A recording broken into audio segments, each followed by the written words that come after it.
Hi everybody, Keegan here, and today we're going to talk about one simple question. Have you ever gotten together to rehearse with your band and you're not really sure what to do or where to start? Well, that's going to be today's topic. These are my top 10 tips for optimizing your band's rehearsal.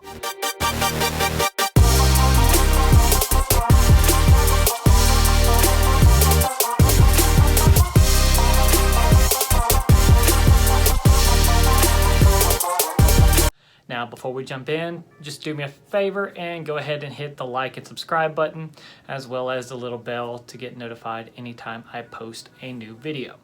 Let's go ahead and jump in with a little bit of background on me. I'm the band leader for my brother's band, Keith Peluso and the Wolf River Gospel, as well as my own band, John Keegan and the Cut Ties, and my job is to make sure rehearsal goes efficiently. Also, I've been in or around music education for the last decade. I've taught everything from middle school choir to high school band to now I teach elementary school.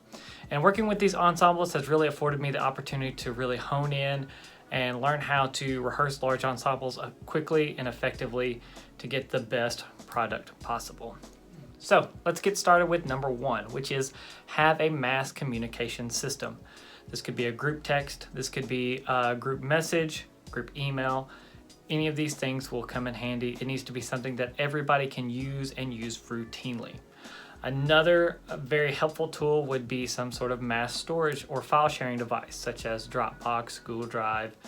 Number two is have a band leader. Now, this person is not in charge of hiring and firing people necessarily, or making all the creative decisions. Their job is to be the funnel through which all of the information goes through. My role in my brother's band and my band is to make sure that each rehearsal goes as efficiently as possible and everybody has everything they need. Now, we're going to come back to the idea of a band leader quite a bit throughout this thing. So having a band leader is really going to save a lot of time. You can take a vote on it as a band. Somebody can just say, hey, I want to do it. It does not matter. But having one person through which all the information funnels is always a great idea. Number three is run all info through the band leader prior to rehearsal. If you are a member in the band, you have a specific need, something you need to rehearse, some more information, make sure you check with your band leader before the rehearsal starts, and that way decisions can be made during rehearsal and scheduled into the rehearsal time. Number four is to have a specific start time as well as a specific end time and specific break times. Most of us are pretty good about scheduling a start time for a rehearsal. However, your end times can be a whole nother story. I've found that with open-ended rehearsals, we can often spend too much time on things that may not require that much time. So an end time really gives your rehearsal a sense of purpose. You don't necessarily have to end right on time. You know, if your rehearsal ends at 8, don't start kicking people out of your house at 8 o'clock. But if you have, if you're working on something and it's 7:45 and your rehearsal ends at 8 o'clock, it might be more efficient to go ahead and move on to something else or just give yourself a sense of purpose. Now, another thing is with breaks. If you, like me, are in a band with people you are friends with, I get along with everybody I make music with, but that can get tricky with our breaks, which is why we have to schedule specific times for our breaks because they can get pretty open-ended. I recommend no more than 10 minutes for a break because next thing you know, you're sitting on your porch hanging out and it's been 2 hours and you did not get anything done. So set a timer on your phone, have your break scheduled in from, if you go from 6 to 8, you could say from 6:50 to 7 o'clock is your break time. Anything like that is going to make your life a lot easier. Number five is don't be afraid to stop. I've worked with bands before, and I know a lot of beginner bands tend to just run songs over and over without really stopping and breaking down some things. If you're having issues with a certain phrase, if you're having issues with a certain part, don't be afraid to stop and rehearse that one section over and over. It's going to save much more time than trying to just run the songs through without any sort of feedback. And you'll learn that the songs will get that much better, that much quicker. Number six is to mark specific tempo markings. This is going to help you out in rehearsal as well as live because rehearsing to a consistent tempo every single time is going to translate over into your live show much better. And it's just going to help you out in the long run. So an easy way to specify your tempo markings is to find a metronome. You can buy one, you can get a metronome app. I'll actually link an app in the or the video description. But most metronomes have what's called a tap feature. And all you do is you listen to your song, play the chorus of the song, and just hit the tap button over and over. And that should give you a really, really good idea of what the tempo is. Sometimes you can round to the nearest number. Sometimes you don't have to.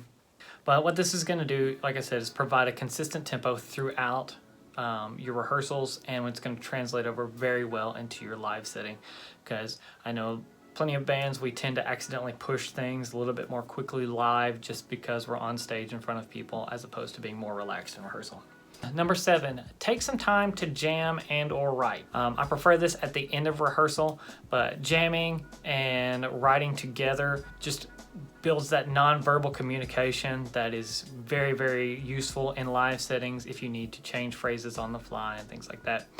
Like I said, I recommend this at the end of rehearsal because it can be kind of open-ended and you can actually burn up more time than you need. So, you know, you could say for your rehearsals from 6 p.m. to 8 p.m., you can stop at 7:30, 7:45, and jump straight into a jam session, have a good time. Now, if you're writing by yourself and bringing tunes to the band, that's a whole nother story. But who knows? Sometimes jams produce really cool licks that we want to keep. Number 8, start with the newest and most pertinent material first. If you start with the easier stuff or the stuff you know the best and you spend most of your time on that, by the time you get to the difficult material, you're going to have burned some of that brain energy that you really need. Some bands, what I'll do is I'll do like a quick opener tune, you know, something we know really well just to kind of break the ice and get into that rehearsal mode, but nothing more than 3 to 5 minutes on very familiar material before you jump into the stuff that you really need to hit. Your brain's gonna be more fresh, you're not gonna be as fatigued when you hit that, and then when you get to the easier stuff later, it's just gonna be that much easier. Also, if you end up short on time, it's much more wise to kind of cut short the things that you already know really well.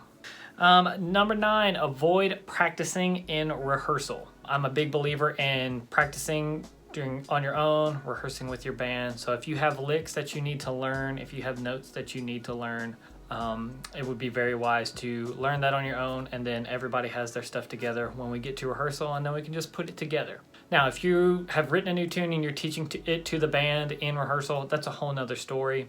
However, there are really easy ways through the internet now to where when you get to rehearsal, everybody should have at least heard any song in some sort of capacity, unless you're writing the song together. If you have a rough demo song, you can send people files on a phone, file sharing, recording software. I have a home studio, so I always just send out demos to all the tunes I write to the band.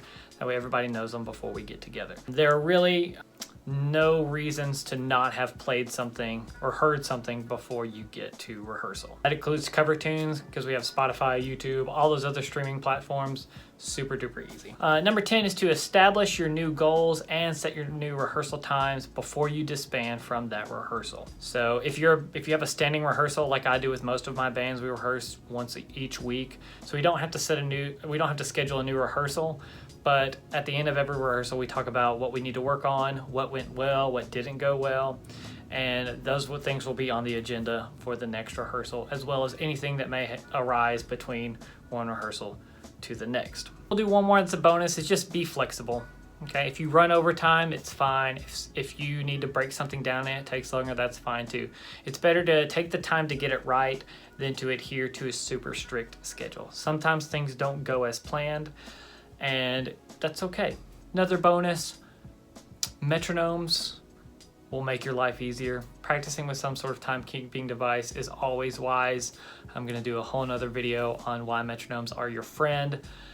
Start practicing to a metronome now. There are so many positive things that can come from working with some sort of timekeeping device. The pros far outweigh the cons. I'm not going to get into it from there, but you will be much happier practicing with some sort of timekeeping device than if you do not. And that's it. If you have any other suggestions for how to optimize your rehearsal, please let me know in the comments. If you have any questions on anything we've covered, or anything else, whether it comes to music education or anything else I've got, please feel free to ask. Like, once again, do the like and subscribe thing, and I really appreciate it, and I hope you have a great day.